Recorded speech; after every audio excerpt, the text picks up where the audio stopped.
Shalom. Saudara harusnya ya, ini kelas cara berkhotbah ya, benar ya? Kalian nggak salah kelas, oke.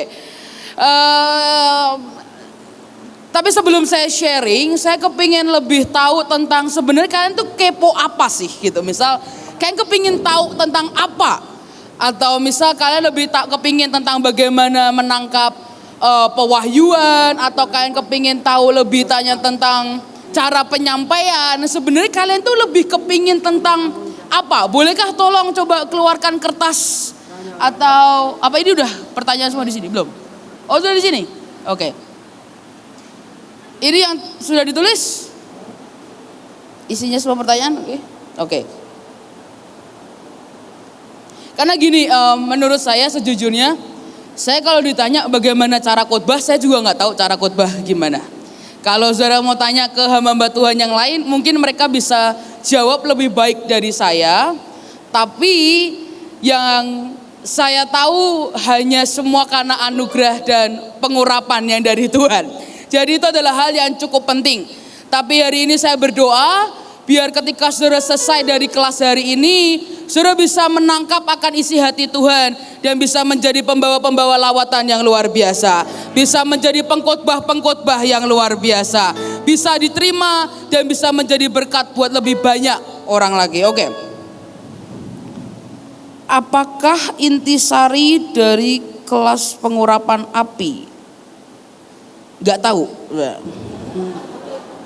Oke. Ya, mohon maaf pertanyaannya ya, bagaimana kita bisa melakukan baptisan api, manfaat dari baptisan api. Oke. Pengurapan api yang saya tahu ini tentang khotbah ya, lebih tentang khotbah gitu. Jadi kalau tentang itunya sih tentang itu sama api itu apa, baptisan Roh Kudus. Roh Kudus itu apa? Api juga. Api air itu Roh Kudus gitu. Jadi sama aja baptisan api itu baptisan Roh Kudus gitu. Jadi manfaatnya apa ya? Kamu terima Roh Kudus dalam hidupmu, manfaatnya banyak. Oke. Apa tanda dari orang yang sudah menerima pengurapan api? Apa ya? Menurut saya orang yang sudah menerima pengurapan api adalah orang yang gini, kayak yang Paulus bilang, ketika kamu ketemu orang, tiba-tiba semangatmu tuh bisa kebakar. Tiba-tiba orang yang ketemu kamu dari yang lemes tiba-tiba kebakar lagi. Berapa banyak seringkali yang saya alami dari pengalaman saya pribadi ya. Saya khotbah, saya apa, orang begini kok dari saya lemes tiba-tiba saya bisa ngerasain itu. Karena apa? Engkau adalah seperti heaven bearer, engkau pembawa hadirat Tuhan. Engkau pembawa api Tuhan. Maka semua orang yang ketemu dengan kalian bukan yang tambah lemes, tambah depresi, tapi justru tambah semangat, tambah bum bum bum bum bum, tambah apinya nyala. Nah itu adalah menurut saya tanda orang yang punya pengurapan api dalam hidupnya. Bagaimana kita bisa khotbah dengan betul-betul keluar dari kekuatan roh kita dan bukan hanya dari logika. Oke. Kalau dalam dulu waktu saya belajar di teologi ya, dosen saya pernah bilang bagus, dia bilang gini. Ada yang namanya kalau kamu nyiapin khotbah itu ada yang namanya proses eksegese. Ada yang namanya proses eksegese.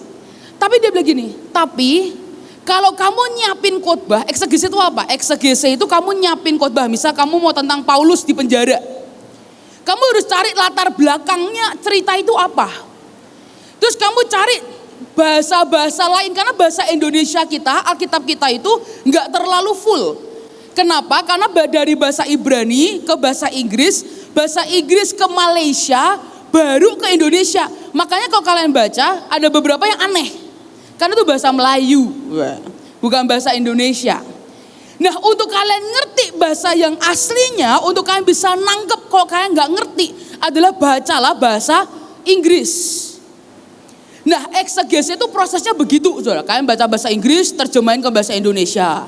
Nanti kalau ada yang bisa bahasa Ibrani, dari bahasa Ibrani diproses jadi bahasa Indonesia. Nanti kalian cari latar belakang, historinya gimana. Nanti kalian cari lagi apa, arti nama dan sebagainya, itu proses eksegese. Tapi proses eksegese itu kalau tidak ada roh Tuhan di dalamnya, itu hanya akan menjadi sia-sia. Waktu pertama kali saya mulai khotbah, saya mulai sharing, Pak Agung dan Kong Yusak adalah dua pribadi yang suka mengingatkan akal hal ini. Dan saya mengucap syukur, saya diingatkan, dan hari ini izinkan saya mengingatkan saudara semua, Bapak Ibu maupun saudara-saudara semua. Adalah yang paling pertama, kalau kamu mau khotbah, itu bukan khotbah tapi menyampaikan pesan Tuhan. Yang kedua, jangan cari-cari khotbah. Contoh, saudara mau khotbah, cari khotbah tentang apapun bisa nggak? Bisa. Saudara mau cari tentang iman, saudara cari tentang iman bisa nggak? Bisa. Tapi jangan cari-cari khotbah, tapi apa? Cari pesan Tuhan. Kenapa? Karena detik kamu mencari-cari khotbah dan engkau khotbahkan, engkau ajarkan ke orang lain, maka itu akan dikembalikan dan dituntutkan kepada hidup kita. Nah, banyak orang tidak kuat dengan tuntutan yang diberikan. Contoh, saya punya teman. Dia kalau sharing menggebu-gebu, keren. Dia bilang gini, kita ini harus unstoppable. Wih, mantap, saya bilang, unstoppable, tidak terhentikan. Yes.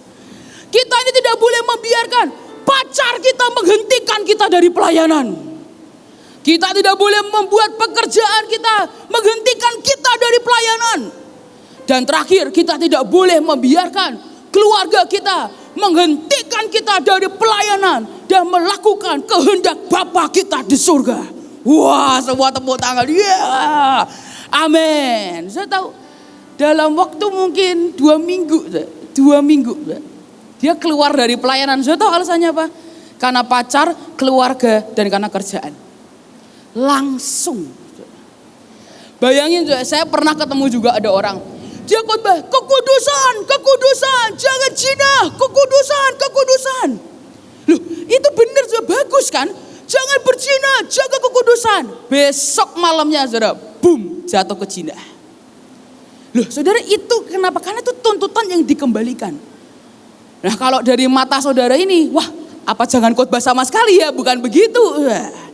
Kalau engkau menyampaikan pesan Tuhan, ada jaminan, ada anugerah Tuhan. Ketika iblis menuntutkan dalam hidupmu, engkau akan hanya berkata, aku hanya penyampai pesan. Itu bukan tanggung jawabku, itu urusanmu dengan Tuhan. Tapi kalau kita buat khotbah, itu sulit. Maka itu akan dituntutkan dalam hidupmu. Tapi ketika engkau melakukan, engkau memberikan pesan Tuhan, maka tidak akan ada tuntutan iblis dalam hidupmu. Kenapa? Engkau hanya sekedar penyampai. Engkau cuma delivery doang. Sisanya bukan urusanmu. Itu urusan Tuhan. Nah, tapi jangan cuma sekedar engkau mencari pesan Tuhan, tapi engkau tidak melakukan yang proses ini. Sudah. Nanti jadinya kayak saya, khotbah cuma 2 menit. Menyampaikan, saudara, Tuhan berkata, jaga imanmu. Amin, selesai. Saya turun dari mimbar. Saya dimaki-maki, iya. Tapi Tuhan berikan hikmat, pewahyuan di hidup kita, untuk akhirnya menggali lebih dalam, membuat akhirnya ada lebih banyak lagi. Saudara, firman itu luas banget. Saudara, satu firman aja, saudara bisa dapatkan pewahyuan lebih dari 10. Setiap hari bisa berubah. Jadi Alkitab itu luas dan dalam. Tapi kadang kita cuman maunya pesan Tuhan, toktil, istilahnya bahasa kerennya. Tapi saudara nggak mau yang lain. Sedangkan ada banyak hal yang sebenarnya Tuhan itu mau berikan dalam hidup saudara, tapi saudara harus gali. Saudara harus bisa gali lebih dalam. Saudara, tapi hari ini saya mau berkata demi kasih Tuhan. Kalau saudara mau cari arti nama, tapi saudara bisa cari, ada banyak di internet, tapi cari berulang. Saudara, arti ini apa, saudara cari berulang kali. Sampai saudara temukan itu benar-benar valid. Saya ambil contoh, saudara. Kenapa waktu Ishak setelah Abraham meninggal, waktu Ishak ada di tanah Gerar orang Filistin, dia menabur, kenapa dia bisa menuai 1000 kali lipat? Ishak. Kenapa? Alkitab nggak jelasin tuh. Tapi kenapa? Kenapa? Waktu Ishak setelah Abraham meninggal, dia kan mau gali itu sumur-sumur dari Abraham. Kenapa waktu dia menabur, dia menuai 1000 kali lipat? Ada yang tahu jawabannya? Nah itu harus dicari. Itu harus dicari. Dan percayalah, cari firman tuh seru banget, seru banget. Ternyata setelah saya cari tahu kenapa saudara, dan kenapa Ishak memberi nama Esek dan Sitnah, karena berantem, ya kan saudara? Kenapa baru berantem ketika Ishak datang di situ? Ayo. Karena waktu Ishak datang, sumur yang kering tiba-tiba mata airnya membual keluar. Nah di zaman itu, nah makanya saudara harus ngerti history backgroundnya. Saudara. Di zaman itu mata air itu, ya sampai sekarang saudara, mata air itu penting sekali. Sampai hidup dan mati mereka tergantung mata air itu. Ketika Abraham mati, ternyata sumurnya itu kering. Ditutup sama orang Filistin. Nah Ishak datang, mata airnya keluar tiba-tiba. Orang Filistinnya marah. Itulah kenapa mereka berantem, disebut Esek, disebut Sitnah. Kenapa bisa menuai 1000 kali lipat? Karena mata airnya yang dari kering tiba-tiba membual keluar. Tahu dari mana sah? Research saudara, cari tahu. Kalau saudara bisa menyeimbangkan dua ini, saudara mendapatkan pesan Tuhan, tapi saudara cari di Alkitab, saudara gali dari berbagai macam bahasa, saudara gali terus. Maka saudara akan punya satu khotbah yang itu akan benar-benar memuliakan nama Tuhan dan memberkati banyak orang. Apakah saya bisa terus seperti itu? Enggak bisa juga. Kadang saya ini datang enggak tahu mau ngomong apa. Kalau saudara tanya hari ini, Sa, kamu nyiapin khotbah apa? Sampai detik ini di HP saya enggak ada notes. Enggak ada.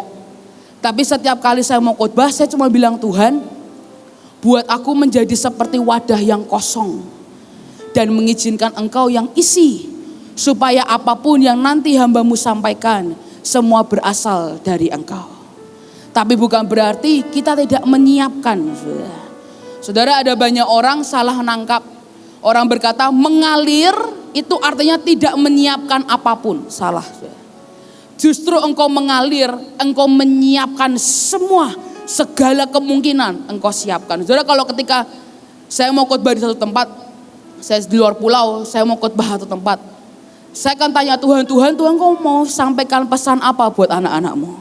Kalau Tuhan jawabnya gini, mengalir nak, nanti waktu di atas mimbar baru aku kasih tahu. Mengalir nak, apakah dengan begitu saya akan santai-santai? Enggak. Tambah deg-degan, mules, iya. Tapi sudah tahu apa yang saya lakuin? Saya akan siapin 5-10 khotbah. Saya baca semuanya satu persatu. Dan saya persiapkan diri saya. Apapun yang Tuhan suruh saya katakan, saya akan katakan. Tapi saya persiapkan diri saya dengan 5-10 khotbah. Saya baca berulang-ulang. Sambil saya menunggu apa yang Tuhan mau dalam hidup saya.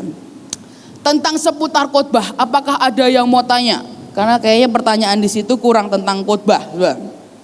Tentang khotbah, jangan bleber ke baptisan Roh Kudus, jangan bleber kemana-mana. Tentang berkhotbah, apakah ada yang mau tanya di sini? Kalau tidak ada, saya percaya saudara sudah menjadi pengkhotbah yang luar biasa dan ajaib ya. Karena sejujurnya saya ditanya cara khotbah, saya juga nggak tahu cara khotbah. Saya mau ikut kelas teologi pun tetap tidak bisa mengajarkan bagaimana cara khotbah. Saudara, karena percayalah kita khotbah bisa membosenin. Berkali-kali saya khotbah ada yang tidur dalam hadirat Tuhan. Ya, itu bagian dari proses. Saudara, oke, kalau nggak ada yang mau tanya, saya akan cerita dari pengalaman saya. Pertama kali saya tuh khotbah cuma 2 menit. Saya masih ingat, saya sama Steven, sama Bevis. Kita ke Jawa Timur. Itu muterlah ke beberapa tempat. Mereka itu mau terima kita karena kita tuh junior. Kalau bukan junior pasti nggak akan diterima. Siapa orang tua kita? Karena itu mereka lihat dan mereka mau terima nih 3 bocil belum ngerti apa-apa, gaya 100, firman nggak tahu lah pokoknya. Nah saya itu paling lemah di antara semua saudara-saudara saya. Saya ini yang paling lemah untuk khotbah, public speaking. speaking. Karena saya ini punya keminderan. Saya kalau ketemu orang, saya nggak bisa tatap mata. Hari ini saya pakai softland, jadi wajah-wajah bapak ibu semua tuh buram. Itu membantu menenangkan hati saya dan membuat saya tidak tegang maupun panik. Nah kalau saya khotbah, yang saya lihat tuh rambut saudara yang indah ini loh.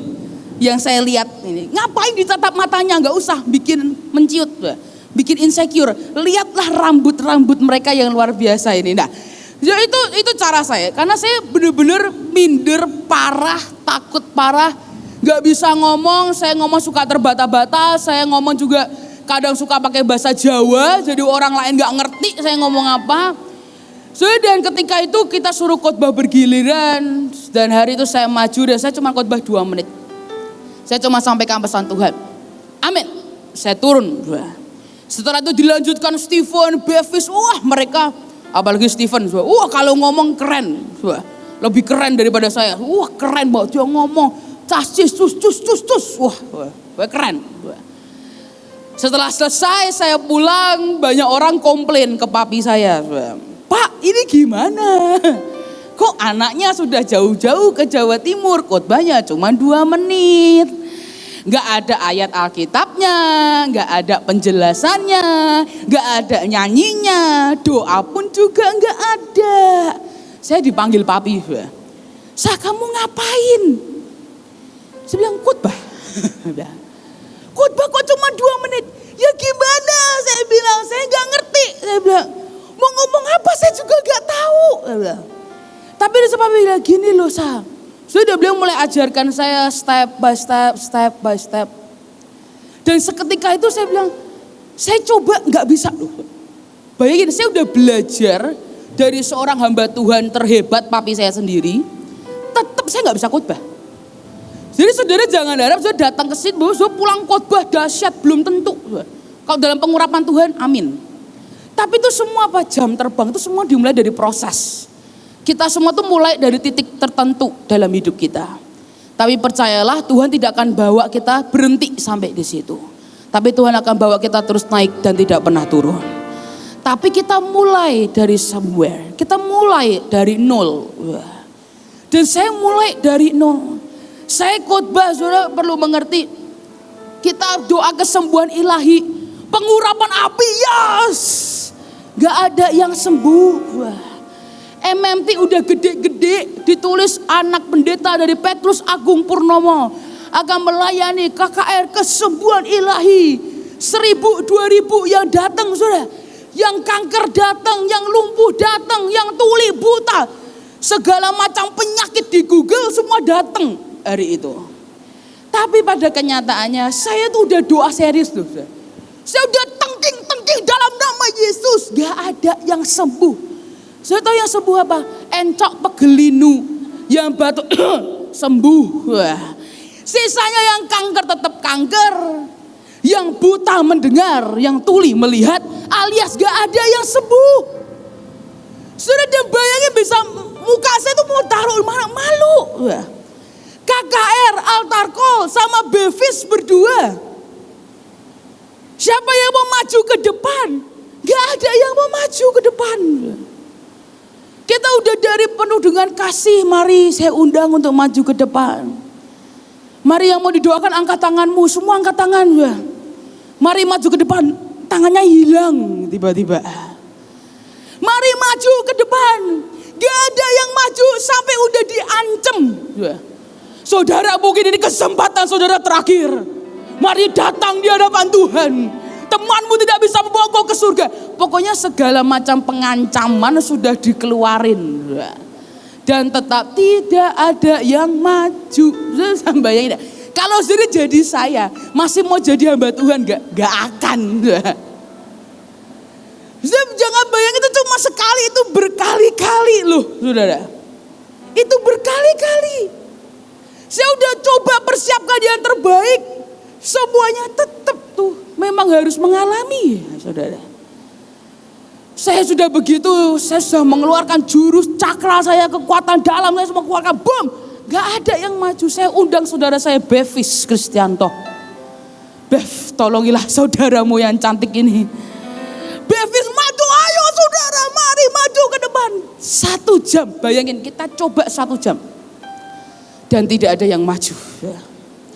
Kita selesai, kita menyerah, udahlah ngapain dilanjutin. Udahlah selesai aja, saya bilang. Saya turun dari mimbar, ibu gembalanya datengin saya, dan ibunya berkata, mencoba menghibur. Dia berkata, Kak, Dek, tadi saya sebenarnya mau maju kok, Dek. Tadi sebenarnya banyak di belakangnya sudah nangis-nangis mau maju, tapi mereka malu. Saya bilang, gak apa-apa Bu, gak usah hibur saya bilang. Kalau memang mereka gak mau maju, kenapa dipaksain? Saya bilang, saya tahu kok Bu, gak ada yang mau maju. Dan ibunya merasa bersalah sekali. Dia mencoba menghibur saya sepanjang jalan. Saya pulang, saya nangis Bu. Saya bilang, aduh malu-maluin banget. Saya bilang, sudah bayangin itu terulang berkali-kali dan berkali-kali. Sampai suatu titik, tiba-tiba papi saya dibawa pulang Tuhan. Sangat mendadak. Tahun ini adalah tahun ke-6. Ini harinya sama persis. Beliau pulang tanggal 13 Maret di hari Minggu. Dan ketika itu sebelum beliau meninggal, beliau itu punya keinginan. Beliau pernah ngomong ke Cirepkah, minggu depannya tanggal 20 Maret itu juga hari Minggu. Beliau tuh kepingin 3 anaknya itu yang khotbah. Dan ketika itu saya khotbah di depan ribuan orang. Percayalah tuh keringet dingin semalaman gak bisa tidur. Mulus terus menerus, ke toilet terus menerus, baca Alkitab terus menerus. Saya sampai rekaman, sudah bayangin saya rekam diri saya ngomong depan kaca. Saya dengerin saya khotbah, saya tidur sendiri. Dengerin khotbah sendiri, tidur sendiri. Karena saya juga gak ngerti saya ngomong apa, saya tidur, udah bayangin. Saya mulus gak bener kacau. 20 Maret tiba-tiba saya harus khotbah dan segala macam. Dan gak di situ aja orang mulai tekan, khotbah harus kayak papi dong. Pengurapannya harus kayak Pak Agung dong. Harus kayak begini dong. Saya bilang, udah kamu aja lah yang khotbah. Saya emang gak bisa. Tapi sampai satu titik waktu itu saya masih ingat ada acara di ICE. Kalau gak salah itu Glorious Time. Saudara, Glorious Time. Dan hari itu Ibu Iin di sebelah panggung. Saya dipanggil. Bilang, oke Sa, habis AL kamu yang maju ke depan. 10.000 atau berapa puluh ribu yang datang hari itu. Mic dikasih ke saya. Dan Bu Iin memberikan pesan sponsor di telinga saya. Altar call ya, jangan lupa. Altar call, tembusin hadirat Tuhan. Sampai hadirat Tuhan datang. Pressure, tekanan batin. Saya masih ingat. Semua memori saya ngundang 1 jam orang tuh muncul di otak saya. Saya pernah di luar negeri ikut papi saya pelayanan. Saya doain orang itu nakal supaya rebah, biar kesannya dapat pengurapan api. Kaki saya itu gini, bayangin. Pertama doanya kok nggak goyang-goyang. Saya bayangin dia berdiri di sini. Pak karena yang saya doainya oma-oma udah tahu, terakhir saya smackdown. Bam! Jatuh sih saudara. Tapi kalau itu bukan hadirat Tuhan, itu bukan kemuliaan Tuhan, tante ini berdiri, dia maki-maki saya. Kamu ngapain barusan? Ampun tante, saya bilang. Ampun tante, saya bilang, cuma pengen nyoba sekali. Saya bilang, abis ini gak lagi. Ampun tante, udah tante, jangan dibesar-besarin. Saya bilang, malu tante lagi kebaktian. Ampun tante. Akhirnya tantenya kembali ke tempat duduk sambil marah-marah. Dan papi saya sampai sekarang juga gak tahu cerita itu. Karena beliau lagi sibuk doain orang lain. Saya coba, karena saya pernah lihat. Dan ini gak boleh ditiru ya, jangan ditiru. Ini benar-benar gak boleh ditiru. Saya tuh pernah lihat orang ya, bener-bener doain, gak bisa. Lama-lama tangannya mulai kenceng. Ya sudah bayangin aja, sudah orang Yudi, wah. Lama bukan hadirat Tuhan kan, wah. Terus tiba-tiba kakinya ada yang ke belakang. Ya sudah mau lama-lama tumbang juga kan, tapi itu kan bukan Tuhan. Sudah ada, saya pernah lihat satu lagi di Smackdown, bam. Saya pernah lihat lagi orang lihat, karena gini dulu, zaman dulu. Ada hamba Tuhan di luar negeri, kalau doain pelepasan tuh perutnya diinjek. Nah, ada yang lihat anak muda mungkin kayak saya terpicu, wah terinspirasi. Lihat orang mau pelepasan dia pakai high heel. Diinjek dia, perempuan. Mau ditolongin nggak boleh. Ini lagi pelepasan. Dia tuh wah teriak. Itu teriaknya bukan pelepasan, saudara mah. Itu teriaknya kesakitan hampir berdarah loh, saudara. Itu udah dikit lagi bludes masuk itu, saudara. Diinjek sampai bener-bener sekuat tenaga. Saudara. Terakhir dia minta tolong udah kayak main BBM, wah sudah menyerah, dia pukul-pukul. Saya akhirnya datang, saya tolongi dia, saya bisikin, saya bilang, tante ini sakit atau pelepasan? Dia bilang sakit, saya ini sakit banget. Akhirnya saya dorong hamba Tuhannya, saya bilang mohon maaf, saya urus dia dan saya buka terus hampir berdarah. Bukan pelepasan, penyiksaan yang ada. Jadi itulah kenapa jangan coba tiru orang-orang, saudara. Karena jangan sampai kita salah mengejar, kita kejar urapannya, tapi kita tidak kejar sumber pengurapan itu. Siapa? Yesus yang ada di hidup setiap kita. Jangan sampai salah mengejar. Sudah semua tiba-tiba memori itu masuk. Semuanya ketika saya dikasih mic oleh Bu In, semua memori itu masuk di kepala saya. Kepingin kabur, tapi gak bisa. Di belakangnya Bu In, orang Mahane banyak banget. Saya mau kabur gak bisa, pasti ketangkep. Saya mau udah lari gak bisa, udah gak bisa ngatung. Semua memori saya semuanya masuk. Memori tiba-tiba orang datangin saya dan bilang, kamu tuh khotbah apa sih? Bocil tuh tahu apa sih? Masih bocah kok ngoceh. Kamu tuh tahu apa? Kamu tuh ngomong apa sih? Bayangin, saya tuh pernah berkali-kali. Setelah selesai khotbah, datengin saya, kamu tuh khotbah apa? Dan semua memori itu masuk di kepala saya. Muncul semua wajah-wajah yang saya pernah lihat, muncul. Kalau sudah jadi saya ngapain? Lari saya. Kalau misalnya saya ngumpet di WC, saya kunci diri saya sampai acara selesai, bisa nggak? Bisa. Saya kabur, saya suruh Joshua yang maju, bisa nggak? Bisa. Tapi ini saudara, ini. Kalau kesempatan Tuhan turun dalam hidupmu, jangan sampai engkau sia-siakan kesempatan itu. Awalnya enak ketika engkau menolak, engkau kabur, awalnya enak. Tapi rasa penyesalannya akan kau rasakan seumur hidup. Tapi ketika itu engkau takut, itu wajar kok. Engkau gemetar, itu wajar. Engkau resah, engkau takut dipermalukan, wajar. Tapi sebenarnya itu cuma perasaan sementara. Karena ketika engkau berdiri di atas panggilanmu, maka ada anugerah Tuhan akan turun dalam hidupmu. Ada penyertaan Tuhan turun dalam hidupmu. Dan itu yang akan memampukan engkau untuk melakukan tugas-tugas Tuhan, termasuk berkhotbah. Dan hari itu saya beranikan diri saya maju ke depan. Sampai sekarang saya nggak ingat saya ngomong apa. Pokoknya saya ngomong aja, udah saya nggak tahu, ngomong aja. Dituntun Roh Kudus, ngomong dan segala macam. Dan tiba saatnya altar call tiba. Yang di samping sudah mulai kasih kode-kode ding ding, altar call, ding ding.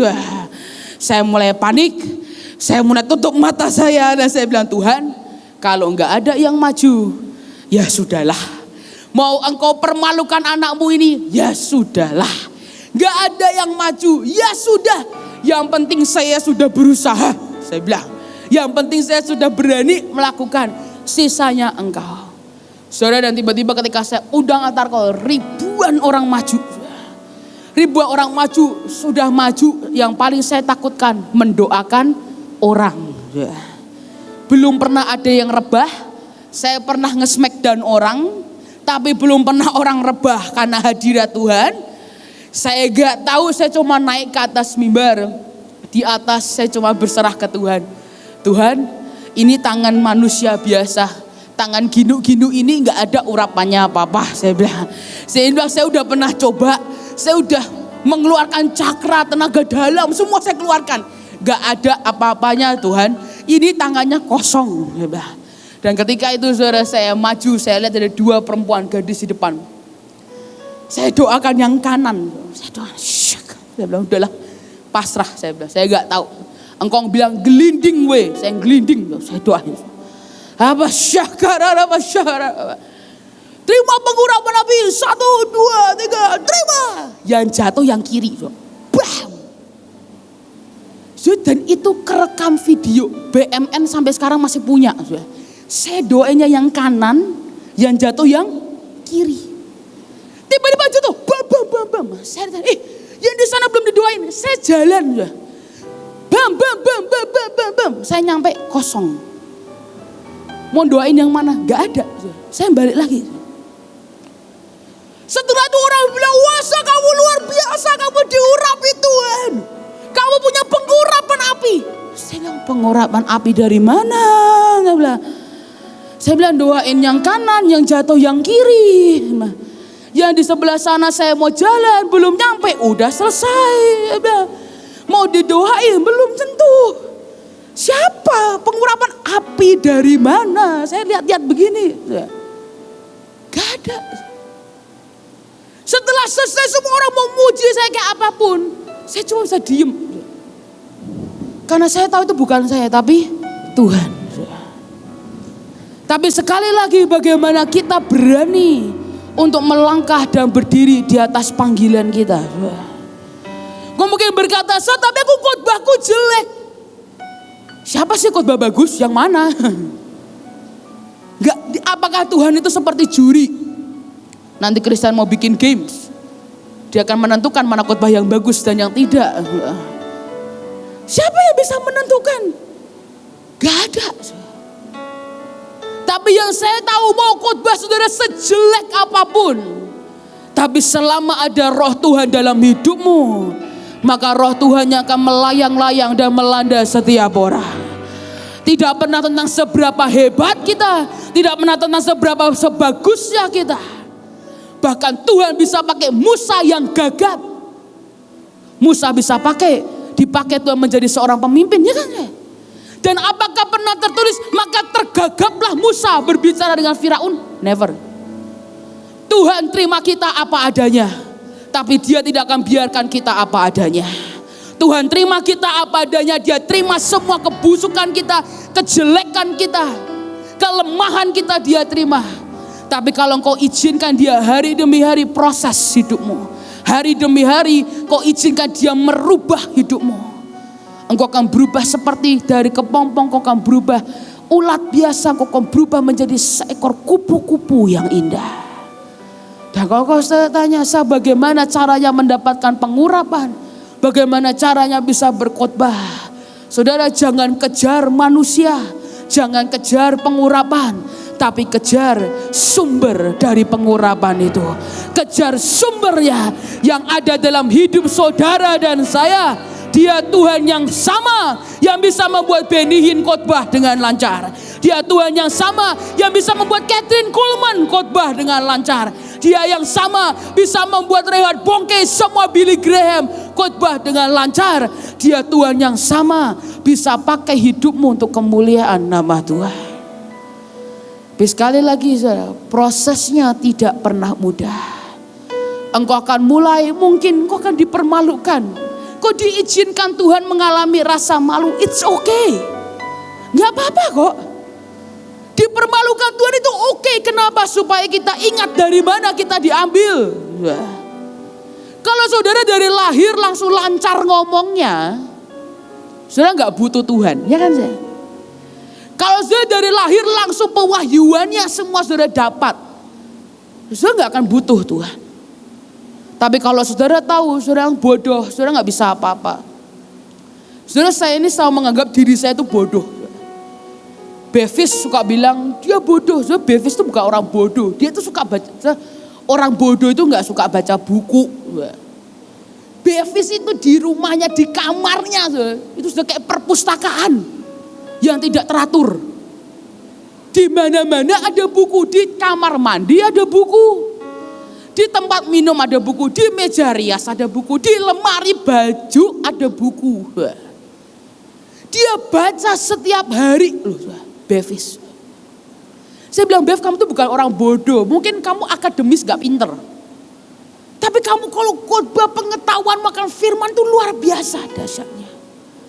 So kita perlu pengurapan, tapi kita juga perlu ada effort, ada bagian Tuhan tapi juga ada bagian kita. Ada bagian Tuhan mengurapi engkau, memampukan engkau. Tapi ada bagian kita yang harus berusaha dan belajar hari demi hari. Saudara, dan ketika hari-hari itu adalah hari-hari di mana saya merasa Tuhan itu kadang gak ngomong apa-apa di hidup saya. Membuat sejujurnya untuk cari khotbah itu sulit, saudara. Untuk membuat khotbah itu sulit. Saudara, kalau saudara bikin khotbah ya, Tuhan gak ngomong apa-apa tuh saya kayak orang bodoh. Saya bilang gini, saya gak ngerti loh Tuhan, saya harus ngomong apa. Kalau saya dikomparkan dengan saudara-saudara saya yang lain, mereka khotbah jauh lebih keren, jauh lebih luar biasa daripada saya. Tapi satu hal Tuhan pernah ngomong gini ke saya, Sa, aku tuh gak butuh kamu yang bagus. Aku gak butuh kamu bisa bicara dengan bagus. Saudara, dan hari demi hari saya bilang, Tuhan, aku cuma butuh hati yang mau. Karena dari dulu papi suka bilang, Sa, Tuhan tuh gak pernah cari yang qualified. Tuhan tuh cari yang mau. Tuhan gak butuh orang yang pinter. Karena terlalu pintar, nanti tidak perlu Tuhan. Teologi doang tanpa Tuhan, ibarat bahasa Perancisnya kopong. Itu kayak bola ubi, kopong. Dalamnya kosong. Keluarnya keren. Kalau tidak ada Roh Kudus, dalamnya kosong. Dan ketika saya bilang kata, iya Tuhan saya mau. Saudara, apakah hanya berhenti sampai situ? Enggak. Hari demi hari saya ini punya satu pelatih di hidup saya. Saudara. Dan kalau kita tidak punya hati yang mau terus belajar, Tuhan gak bisa bawa kita kemana-mana. Saudara. Engkau mau jadi pengkhotbah yang handal, engkau gak mau belajar, itu juga gak bisa. Selama hidup papi saya juga suka baca buku, terus belajar terus. Saya ini punya satu kakak perempuan namanya Cikesha, dia lagi ngajar di gedung sebelah. Saya ini kalau khotbah suka bikin suara. Saya yang khotbah nggak sadar, cici saya sadar. Jadi setiap kali saya selesai khotbah pasti ada tegurannya. Kamu itu loh kalau khotbah kok ngapain kok? Nanti kalau udah besoknya lagi, saya tuh ngomongnya salah. Kalau binatang kan seekor, saya bilang seorang burung, kan salah kan? Saya kan dengarnya cuman sekelibat cepet gak kerasa, tapi dia denger burung itu seekor bukan seorang. Oh iya, saya udah coba.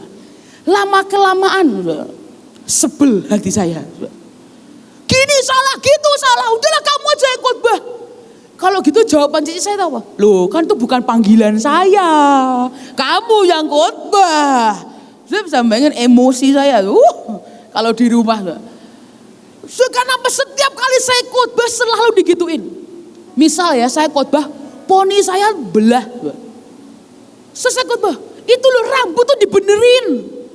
Khotbah tuh yang cantik mukanya. Nanti kalau udah khotbah lagi, kamu tuh baca apa sih ayatnya kecepatan. Suatu setiap hari bayangin, setiap kali saya khotbah sampai sudah di titik kadang saya capek. Tapi kalau kita nggak punya hati yang mau dididik dan diajar, kita nggak akan pernah bisa jadi besar. Dan ketika saya lakukan itu, saya tahu saya kesel, tapi kemudian saya lakuin. Apapun yang dia omong saya lakuin. Orang kritik saya dengerin. Kalau kritiknya udah mulai yang terlalu over sih, saya nggak dengerin ya saudara ya. Tapi kalau cuma yang kritik yang ngomongnya kecepatan, begini, kritik yang membangun saya dengerin. Tapi hari itu saudara, saya dengerin. Lama-lama tuh ada perasaan kesel di sini. Kalau kita tidak bisa jaga yang di sini, Tuhan nggak bisa bawa kita kemana-mana. Saya pernah bahkan merasa saya sudah kasih khotbah yang terbaik. Dan ada orang yang ngomong ke saya, kamu kurang persiapan. Saya udah nyiapin 1 bulan loh. Diomong kurang persiapan. Saya bilang kurang berapa lama lagi persiapannya. 1 bulan cuman buat 30 menit khotbah. Tapi ada orang bilang, itu kurang persiapan. Apalagi itu pemimpin saya. Kurang persiapan. Mau marah nggak bisa. Tapi di situ saya lihat saya punya teman. Dia ngalamin yang sama dengan saya. Tapi dia memilih untuk marah. Dia memilih untuk marah, kecewa, karena apa? Sombong. Dia merasa dia tidak butuh, dia merasa seperti Saul. Dia sudah diangkat. Dia tidak butuh teguran, dia tidak butuh didikan. Dan hari itu tiba-tiba Saul seperti yang kita tahu. Bahkan Tuhan berkata, aku menyesal memilih Saul.